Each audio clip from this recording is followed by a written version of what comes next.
La entrevista del Telematutino 11 y también de Propuesta Semanal, gente importante.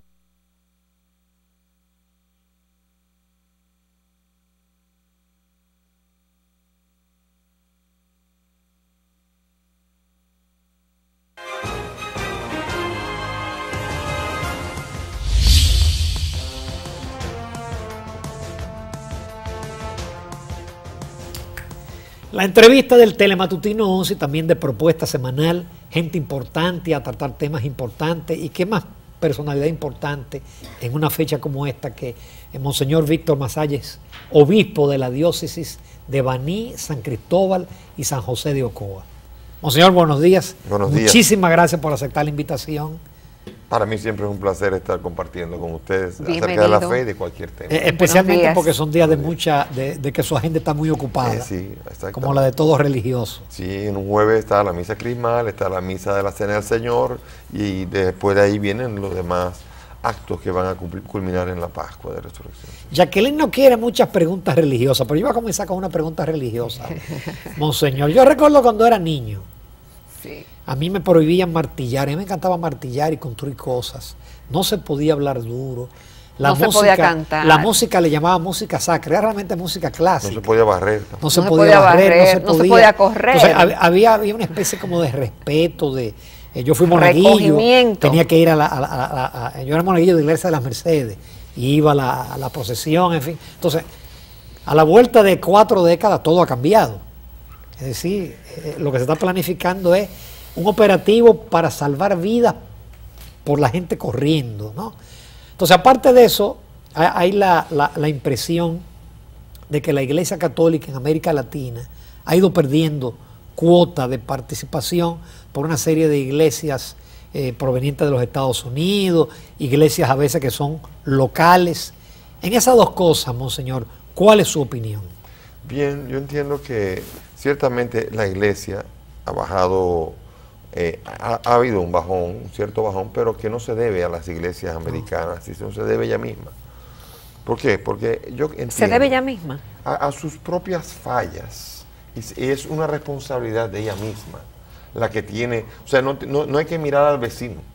Hay que mirarse uno mismo. Si estamos en el comercio, sí, la competencia, uno puede decir, pero en Pero hay una caso, competencia por el mercado religioso. No lo podría llamar así, aunque haya personas que puedan tomarlo así. El papel de la iglesia no es tener rating ni tener el mercado religioso.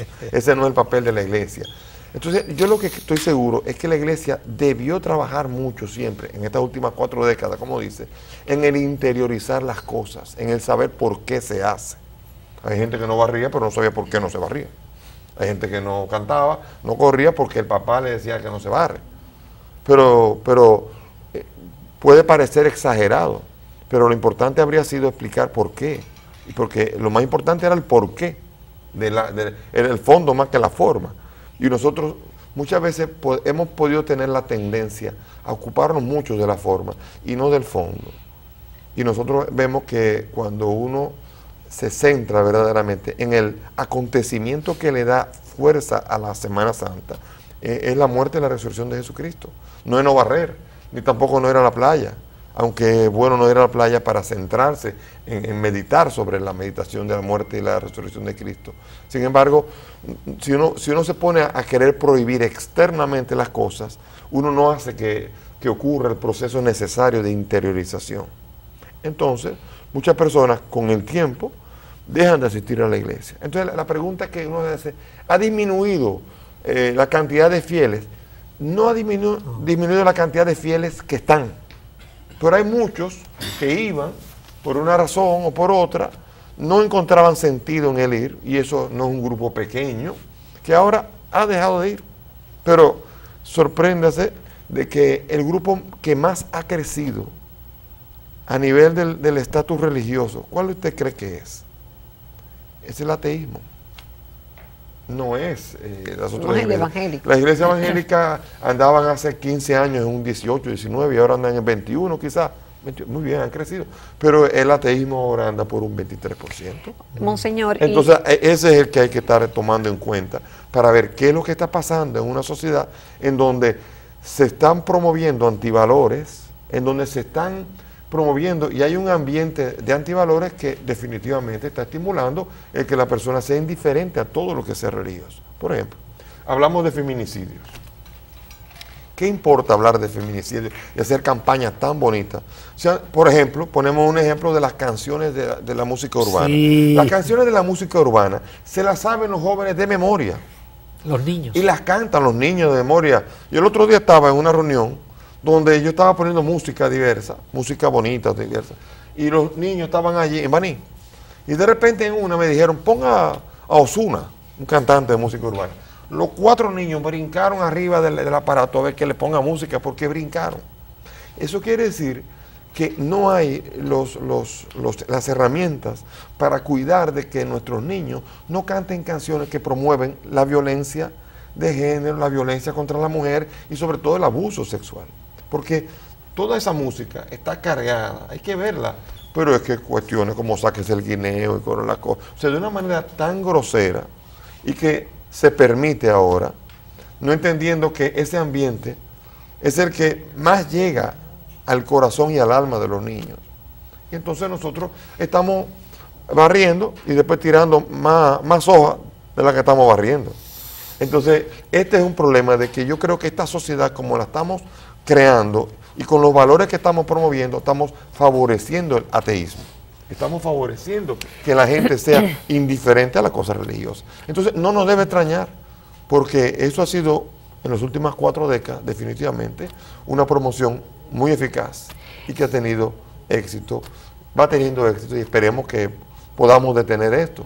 Okay, sin embargo, vamos a tener que lamentarlo hasta que no tengamos que lamentarlo y después se pudiese transformar en un proceso irreversible. Vamos a tener dificultades con todo esto. Monseñor, ¿y existe algún quórum, esas ideas de que usted dice de que hay que revisarse la iglesia, es decir, ella misma, la iglesia católica?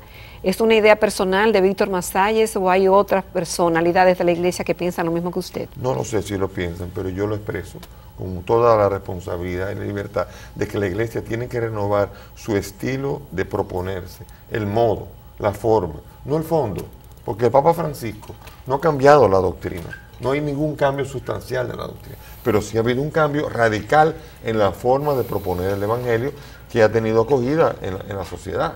Y nosotros en la iglesia, si no nos actualizamos, si no llegamos a revisar de veras, primero en la vida coherente que tenemos que ir viviendo, y después en las propuestas y en las actualizaciones de las propuestas, entonces la gente cada vez puede encontrar más aburrida la iglesia y puede no encontrar el kit que le ayude a vivir la cuaresma. Por ejemplo, en la parroquia mía, que tenía, ya digo mía, en la que tenía San José de Calazán, sí, propuso un modelo que se llamaba el Yo Me Quedo.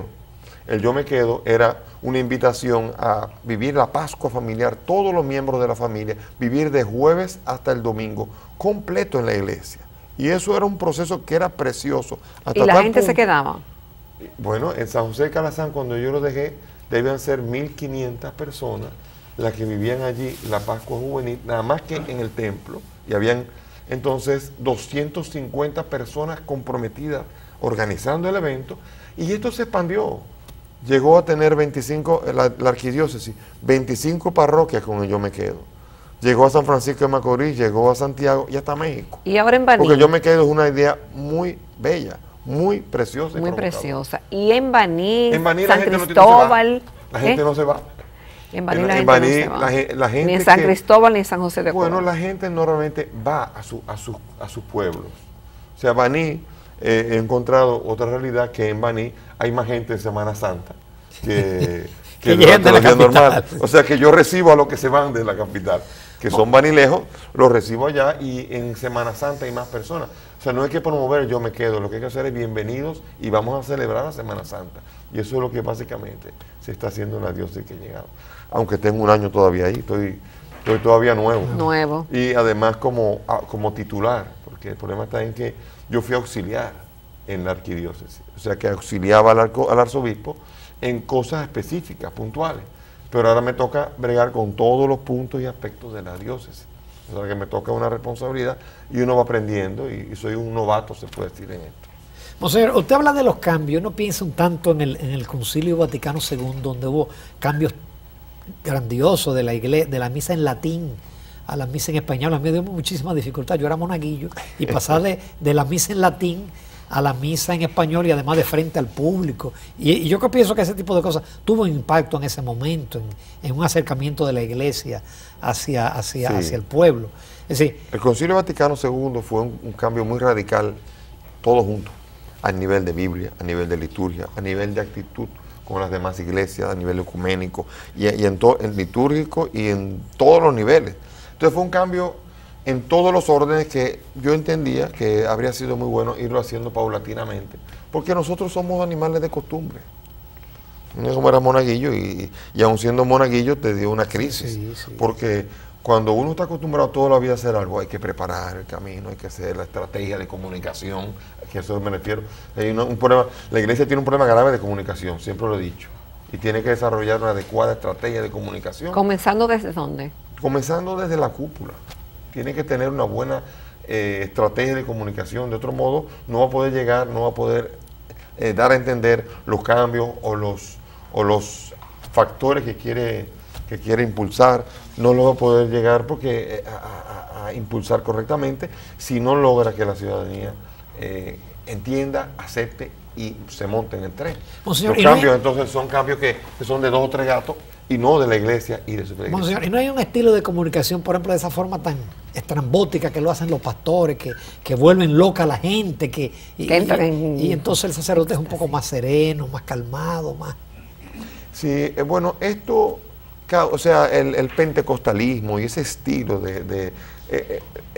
mueve masas, pero mueve muchas emociones.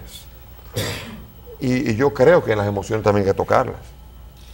Yo particularmente, con el respeto debido, me parece que en mi predicación también toco emociones. Y yo busco tocar emociones. O sea que yo creo que no hay que descuidar las emociones, pero la fe no se puede proponer solamente con un sentimentalismo. Y sobre todo tratando porque yo tengo amistades con pastores de diversas denominaciones. Pero en la base, cuando estamos en la calle, los hermanos separados, los de otras denominaciones, pareciera que están entrenados para criticar a la iglesia, para mover emociones contra la iglesia. ¿Cómo va a ser? Entonces, bueno, me parece que me sorprendería que esa fuera una pregunta, porque lo sabemos muy bien, el proselitismo consiste muchas veces en un anticatolicismo, en decir que la iglesia practica la idolatría, que la iglesia es la gran ramera, y una gran cantidad de puntos concretos en donde así esas emociones que te acaba de mover a ti son las que busca mover, pero cuando uno se mueve en base a emociones, al final las emociones se sedimentan. Y por eso vemos nosotros que muchas veces hay mucha movilidad en esas iglesias de la feligresía. Sí. Lo que buscamos nosotros es adhesión auténtica. Y no creemos que la gente adherida se ha ido. Lo que creemos nosotros es que mucha gente que estaba así y que cuando le preguntaban decía que era católico, decía católico por costumbre. Y ahora esa era la semilla es capaz de decir no soy nada. Fue la semilla que cayó en la carretera, en según la parábola. Sí. Son gente que decían, sí, yo soy católico porque no saben qué decir. Ahora son capaces de decir, yo creo que ha aumentado la gente que es capaz de decir, yo no creo en nada. Y ese es el número grande de gente que ha aumentado, la gente que declara, no creo en iglesia, no creo en nada. Y eso es preocupante. Y esto yo estoy seguro, convencido, pero dicen, yo creo en de Dios, que se ha promovido la ausencia de valores. Monseñor, pero dicen, yo creo en Dios, pero no creo en la iglesia. Pero así es la forma más fácil de decir yo creo en Dios, yo creo que hay un poder, así como se dice muchas veces, hay algo más allá. Hay una energía. Eso, y no creer en nada es lo mismo, porque es lo que llamaríamos el ateísmo práctico. El ateo práctico es aquel que políticamente es incorrecto decir, no creo en Dios, o soy ateo.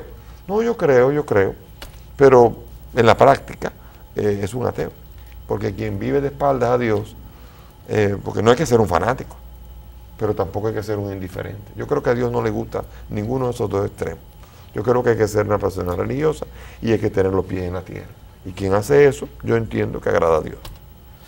Monseñor, a mí me encanta leer las cartas pastorales y los mensajes de la iglesia, y en este negocio he tenido muchísimos años leyéndola, y a mí me llama mucho la atención que en la de enero se enumeraron todos los males de la República Dominicana, absolutamente todo.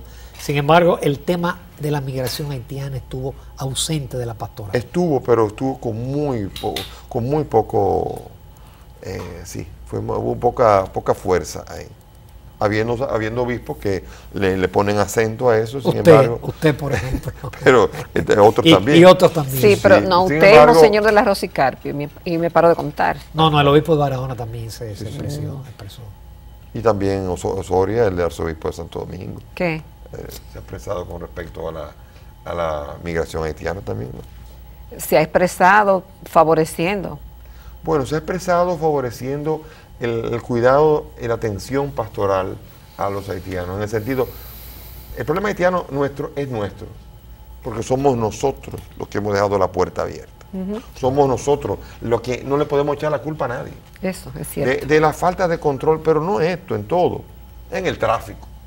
Hemos perdido el control en la población, en la demografía, en el tráfico, en diferentes aspectos importantes de la convivencia nacional. Una de ellos es la migración. Nosotros no sabemos cuánta gente hay aquí. No sabemos, no tenemos idea. A lo mejor de dominicanos tenemos una aproximación, pero de extranjeros no tenemos idea de cuántos venezolanos hay, cuántos haitianos hay aquí. No sabemos, no tenemos idea. Y eso es peligroso para una nación. Porque a la hora de poner orden, a la hora de querer un crimen, a la hora de dilucidar problemas, todos los países tienen un orden y un control de la presencia suya de personas nacionales y extranjeros. Y eso es algo que nosotros tenemos culpa. Ahora, una vez que están aquí, venezolanos, cubanos, haitianos y de cualquier orden, la iglesia, como dijo el arzobispo de Santiago, no es una aduana. Mi papel aquí, cuando encuentro un haitiano o un venezolano, no es verificar los papeles. Mi papel como iglesia es ser pastor para con ellos. Y tengo un deber como pastor. Entonces yo puedo poner el énfasis en el control de la frontera, que es cierto. O puedo poner el énfasis en la atención pastoral a los extranjeros que están en el país, que también es cierto. En la Biblia, en la tradición cristiana, está allí, atender al forastero, acoger. Ahora, nosotros no podemos poner en juego una democracia y un país y el orden instituido por un problema que comenzó con braceros que trajimos y que después quisimos dejar de llevar para allá y que comenzó un desorden que se ha ido llevando a unos niveles que son incontrolables. Eso no puede ocurrir. Y eso tenemos como dominicanos que decir el mea culpa. O sea, no podemos decir, es que se están metiendo. Ninguno se mete en Europa, ninguno se mete en Estados Unidos, a menos que sea que lo permitan. Y si se cuela, ellos manejan eso.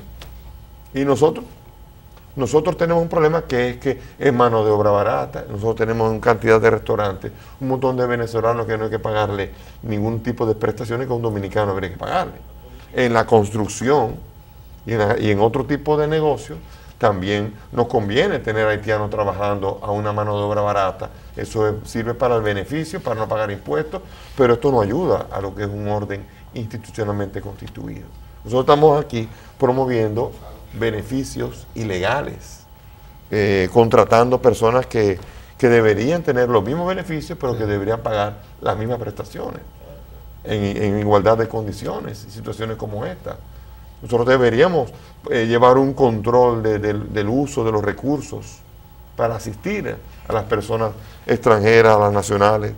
Y nosotros tenemos que hacer una seria revisión, pero nosotros no podemos hacer ninguna revisión si no ponemos candado primero. Si no comenzamos a decidir qué es lo que vamos a permitir que entre aquí y no. Exacto. Sea de abajo, del sur, del norte, del este o del oeste, de cualquier parte.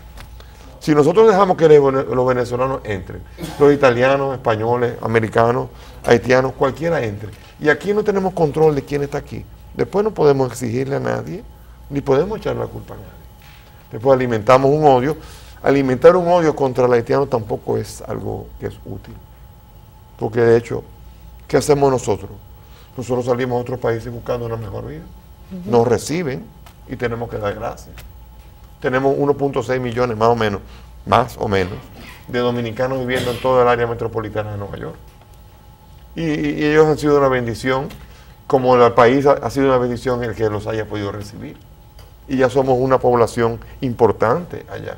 donde tenemos incluso representativos en el Congreso. Aportan 6.000 millones de dólares en remesas, 6.000, 7.000 millones. También, exacto.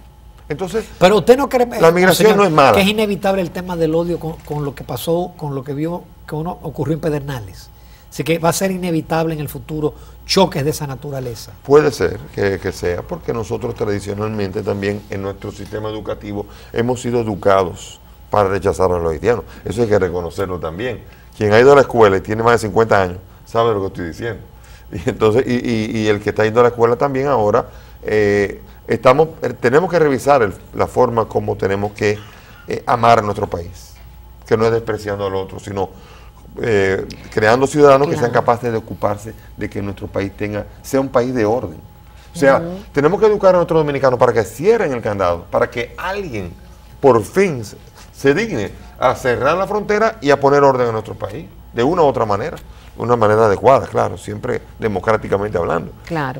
Pero por Dios, y después seguimos todavía con el tema, echándole la culpa a quién. No tenemos a quién echarle la culpa. Exacto. Yo quisiera poder nos encanta echar la culpa a los demás, pero aquí no tenemos nada que no sea nuestra propia responsabilidad histórica, y es nuestra responsabilidad histórica poner orden en donde nosotros somos los que lo hemos dejado que se desordene. Así es. Señor, con su permiso y los amables televidentes, interesante conversación, nos vamos a una breve pausa comercial, pero no se pierdan la segunda parte de la entrevista con el obispo de la diócesis de Baní, San Cristóbal y San José de Ocoa, Monseñor Víctor Masalles.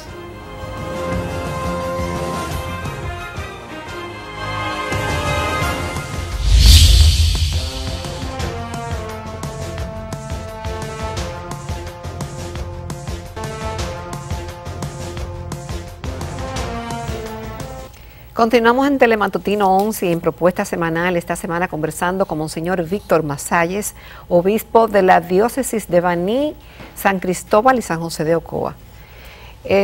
Debo confesar que a mí me sorprendió mucho cuando usted fue trasladado hacia el sur del país. Nosotros esperábamos que usted siguiera jugando un papel protagónico como lo había estado jugando en Santo Domingo, y de repente en Baní, en San Cristóbal y en San José de Ocoa.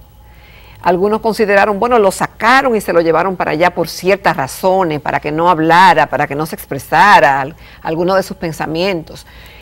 ¿Cómo se ha sentido en Baní especialmente y en esa provincia que usted está haciendo su labor allá? ¿Y cuál es el plan? El plan es siempre servir donde quiera que esté. Mi meta siempre ha sido, cuando a mí me ordenaron obispo, cuando me eligieron, la primera frase que dije, hay que estar en el lugar que Dios le agrada. Y yo trataré siempre de florecer donde quiera que esté. Sí, he ido a Baní, he sido enviado a Baní, no sé si me sacaron o no, yo no lo hicieron tan finamente que ni cuenta me di. O sea, fui designado por el Papa a Baní, y con alegría fui acogido por una comunidad que me estaba esperando, con mucha alegría. ¿Sí? Esa institución que se hizo ese 11 de febrero del año pasado, que esperaban, pusieron 2.500 sillas y dijeron, no serán demasiadas, 7.000 personas en ese parque. Esperándolo. Tenía una diócesis que tenía 2 años sin obispo y que además deseaba tener un obispo, y entendieron que era una bendición haberme tenido a mí porque me acogieron con brazos abiertos. Claro. Y yo me he sentido acogido en Baní. De hecho, ya la he recorrido completa la diócesis y ya me he ido alimentando de los principales problemas que hay. Es muy grande. Es la tercera diócesis en tamaño de población del país, porque tiene 1.2 millones de habitantes. Yo tengo nada más 750.000 en la provincia de San Cristóbal, que es un gigante, ya la tercera provincia del país. Sí. Y ahí nada más hay ya un mundo entero, porque pensando en Jaina, San Cristóbal y Villa Altagracia, esos 3 focos nada más. Y tan distantes los 3. Sí, pero los 3 forman parte de la provincia. Sí. Y ahí estoy dándome con todo el corazón. Yo me doy con el corazón entero, y me toca trabajar mucho en la incidencia de la búsqueda de promover todavía el tema de la vida, el aborto. Y le fue difícil. El problema actual del tema del aborto es que está en un limbo jurídico que no acaba de fraguar nunca. ¿Y le fue difícil dejar a San José de Calasanz? Sí, me fue difícil. Por la relación que había tan cercana, claro, y el trabajo que se hizo ahí. Pero en la capital, con la capital donde siempre he vivido. Exacto. Uno siempre ha vivido en la capital, pero no hay ningún problema. Estamos cerca. De además. Baní aquí se llega rápido. 40 minutos cuando no hay nada de tráfico y 50, casi una hora cuando ya hay, cuando pintura está difícil. Entonces, ahí está el incordio. O sea, usted trató el tema de la vida y esa ha sido una de las batallas de la iglesia. En algún momento el país tuvo muchas presiones internacionales, especialmente con el último embajador de los Estados Unidos. ¿Ha bajado esa presión internacional por los cambios que ha habido en los Estados Unidos? Algo ha bajado definitivamente, aunque el embajador de Estados Unidos sigue aquí todavía. Sí, sigue aquí haciendo visitas políticas, Sí. él sigue inmiscuyéndose en el tema, promoviendo la agenda suya, la sigue promoviendo porque él no es un diplomático de carrera, sino que él ama a la República Dominicana. Y todo así. Pero aparte de esto, esa ya no es presión como lo fue antes. Sin embargo, el problema del aborto, el tema del aborto es un tema que, por desgracia, se ha constituido en una baraja política que se maneja a conveniencia. ¿Cómo así? Bueno, que se maneja según la conveniencia política. Yo estoy seguro que los que están decidiendo si el aborto tiene que ir en las causales o no, no están interesados en si es sí o si es no, sino que se piensa más en encuestas, en si conviene políticamente, si eso va a dar más votos o no. Y por desgracia estamos en una situación como esta. Entonces, la pregunta que yo hago es, ¿el aborto se aprobará? Depende de que políticamente convenga. ¿O se dejará aprobar? Depende de cuando sea capaz de la despenalización. Si es capaz de romper con el esquema de que la mayoría no está de acuerdo con el aborto y que ha habido una propaganda muy fuerte de presentar distorsionadamente las tres causales y de una manera que no es objetiva ni científica, entonces vemos nosotros que aquí hay un juego político que está todavía en formación. Y, para desgracia, el país es el que paga porque el Código Penal ya tiene más de 15 años que se ha estado pasteleando en el país. Se ha hablado de que hay una ley especial para el aborto y eso, para poderle dar Es que el paso. no puede ser, porque es un tema penal, sea cual sea. No se puede decir que esto... Vamos a sacar el homicidio del Código Penal. ¿Cómo sacamos el homicidio del Código Penal? ¿Cómo sacamos los temas penales del Código Penal? Esto es una estrategia bizarra. No permite desarrollar un Código Penal que responda a las necesidades y a la Constitución de la República. Entonces, de esta manera, el Código Penal tiene 41 delitos tipificados que todavía no se pueden penalizar por culpa de no tener un Código Penal. O sea que hay 41 delitos que en este momento ocurren en el país y que no se penalizan adecuadamente debido a que el Código Penal no está debidamente actualizado. ¿Qué le parece? La Iglesia no acepta ninguna de las causales. La Iglesia no está de acuerdo con las causales por razones muy concretas en cada una. Sin embargo, vamos a ver, en el Código Penal que se propuso y que se ha estado proponiendo, está lo que se llama, porque el problema es llamar causal. Causal ha sido una estrategia de una agenda internacional que no depende de verdaderamente resolver un problema de estado de necesidad. Vamos a ver. En el artículo 22 del Código Penal que se está proponiendo está el estado de necesidad, en donde allí un galeno, según ese artículo, un médico de repente, no tiene las herramientas y en una causa de fuerza mayor tiene que actuar, no va a ser penalizado. Sin embargo, el problema está cuando lo queremos poner en una causal, en donde diga, cuando está en peligro la salud de la madre.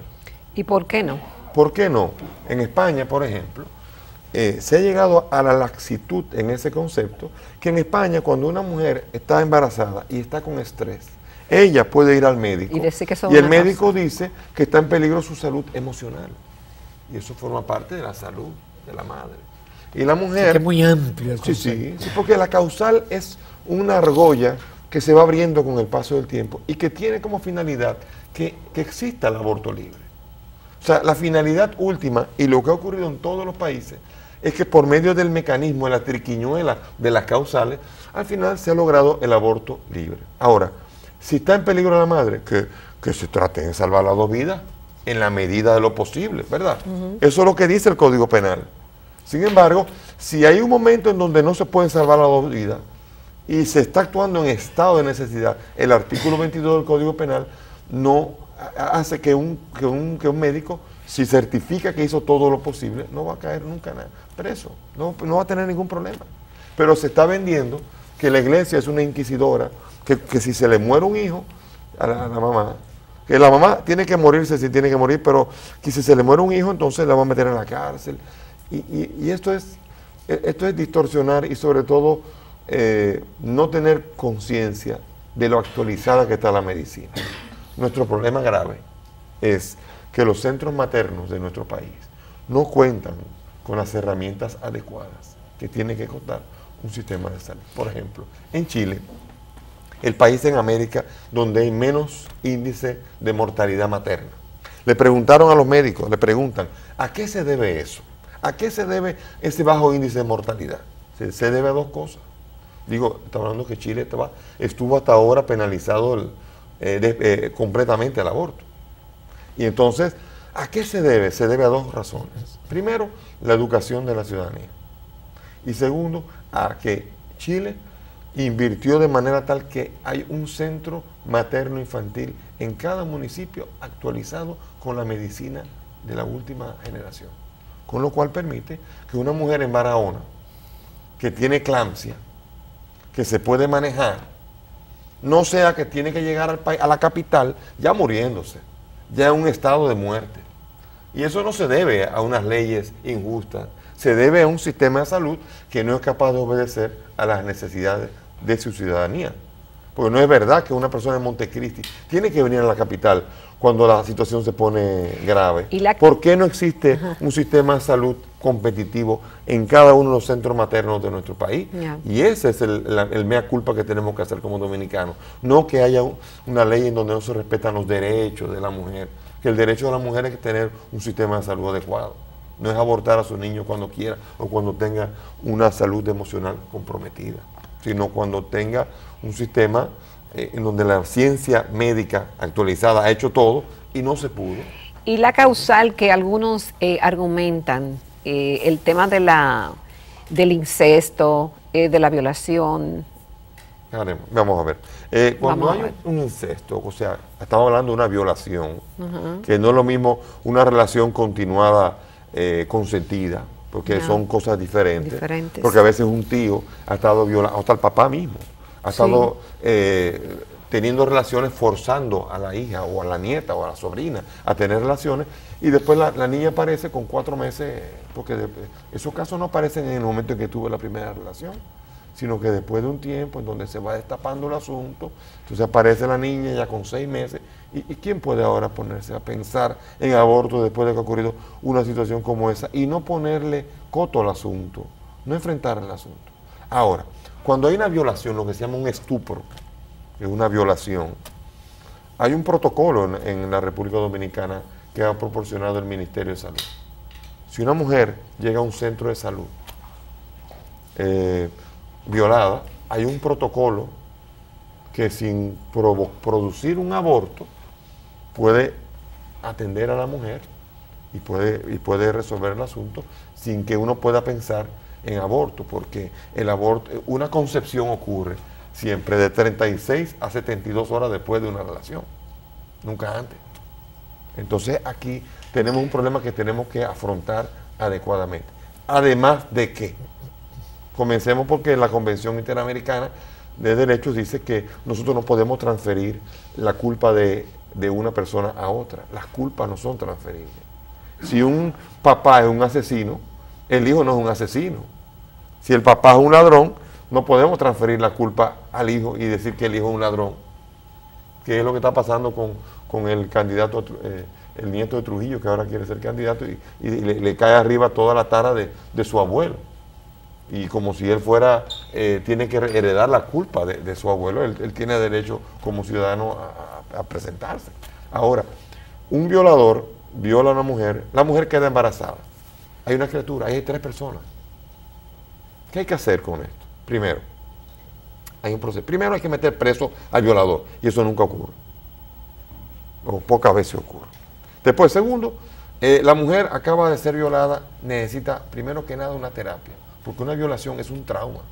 Y lo primero que necesita la mujer es ser tratada del trauma que está ocurriendo, que ha ocurrido. Y en tercero, entonces, y evitar que haya presión social, porque ahí viene la presión social. El papá que dice, yo no le paro, no permito que mi hija le para a un violador. Entonces, aprender a trabajar de que esa es otra criatura, que no tiene nada que ver con el violador. Entonces, aquí viene un problema de que nosotros tenemos una constitución que dice que esta persona es una persona que ya es susceptible de derechos.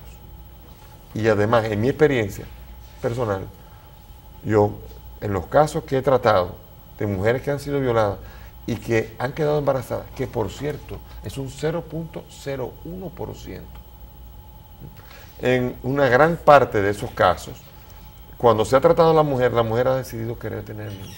Y después de que ha tenido niños, cuando se hace grande, dice, esa ha sido la gran bendición de mi vida. Esa criatura se convierte en una gran bendición cuando la mujer es capaz de ser tratada en el trauma de lo que ha recibido contra el señor que la violó, no contra el niño. Ahora, conozco un caso, un solo caso, en donde en esa violación la mujer quiso violar porque había presión social. Tratamos de tratarla. Ella quiso abortar a pesar de todo.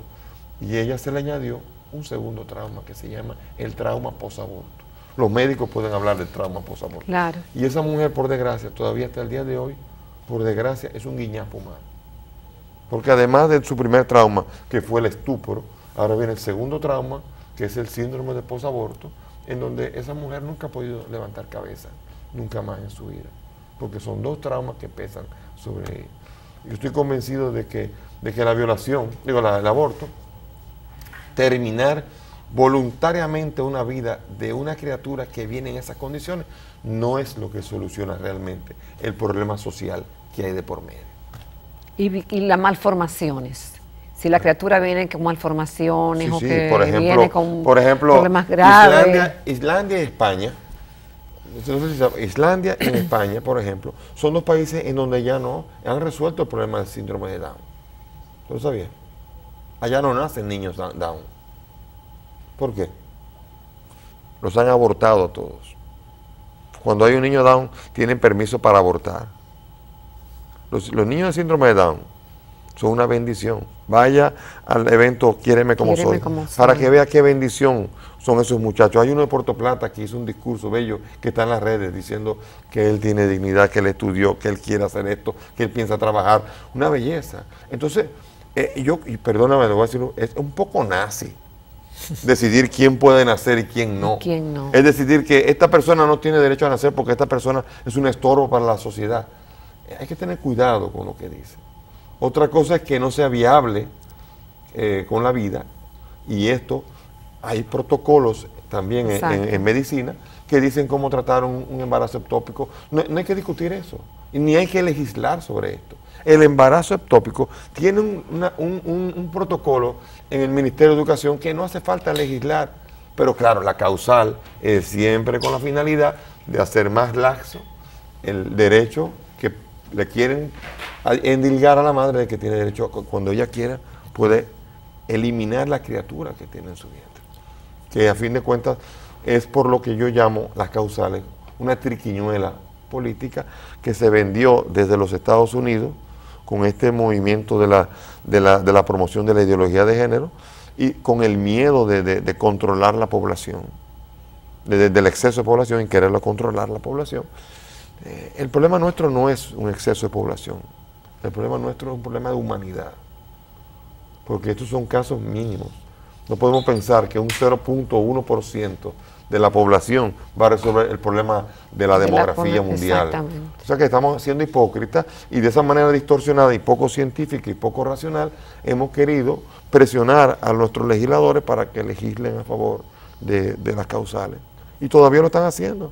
Hay feministas cuya finalidad no es, feministas radicales, porque el feminismo es una belleza, pero está lo que se llama el feminismo radical, que cuya finalidad es que el aborto sea completamente despenalizado para que la mujer se libere del hombre, cuya opresión tiene que terminar. Entonces, hay que tener mucho cuidado de cómo plantear socialmente las cosas y caminar con una cultura que es la nuestra. O Saben que violentar las culturas hace mucho daño. Claro. Por ejemplo, en Puerto Rico, cuando hubo el cambio con Luis Muñoz Marín en el 40 y pico, cuando se introdujo el ritmo de vida americano en Puerto Rico, provocó una alta tasa de personas desquiciadas mentalmente, porque tuvieron que vivir en una cultura y tuvieron que entrar en el otro ritmo, y no le hace bien a una cultura que sea otra la que decida por ella lo que son sus valores, lo que debe hacer y lo que la gente siente, porque eso forma parte de su identidad. Y nosotros tenemos como dominicanos que entender nuestra cultura y no podemos permitir que leyes promovidas desde el extranjero violenten nuestra cultura y nuestras leyes. Monseñor, yo le tengo una pregunta religiosa y difícil y complicada. A ver, Dios mío. ¿Existe el infierno tal cual nos los pintaron de niños? No lo sé. Cuando estemos allá podemos saber. Eso es muy difícil. Nosotros decimos, así como decimos del cielo, que ni el ojo visto, ni el oído oído, ni la mente del hombre es capaz de imaginar lo que Dios tiene preparado para los que le aman, puedo decir casi eso mismo del infierno. O sea, no puedo ni el ojo visto, ni el oído oído, ni la mente del hombre es capaz de imaginar lo que Dios tiene preparado para los que se condenan. Vamos a ponerlo de esa manera. O sea, nosotros sabemos que existe la posibilidad de la no salvación. Y a esto le llamamos infierno, le llamamos un estado, pero nosotros no podemos definir esto. Cómo se pinta y cómo no se pinta, como tampoco el cielo. Fíjense, hay una historia simpática, haciendo un poco más simpático esto, de un perro que estaba pasando y vio una asamblea de gatos que estaban rezando. Y se puso a orejearse a ver qué es lo que estaba pasando. Y entonces en la oración estaban diciendo, Señor, que en el cielo haya muchos ratones.